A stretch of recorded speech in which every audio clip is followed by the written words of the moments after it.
zaman gelecek adamların üstüne. Elbette şu zaman.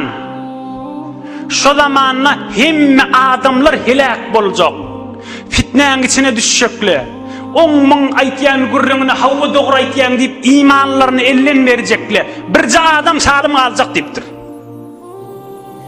Şol adamdan bolacak bolayım. Kim? Men da'a du'a al-gariq. Ey Resulullah canı gidip düşündürüşünü.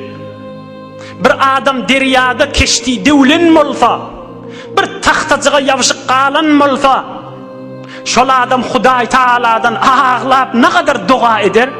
Hudaya men bir salim çıkayım deyip ağlap dua eder. Şol deryanın ortasına tahta yavşık qalan adam yanık bolup Hudaya dua etyen adama qalar, ondan başka gidecek şonda deyiptir. Şol tahta yavşık qalan yanık bolup, hey kadimden gelyen akçı imanını yavşıyıp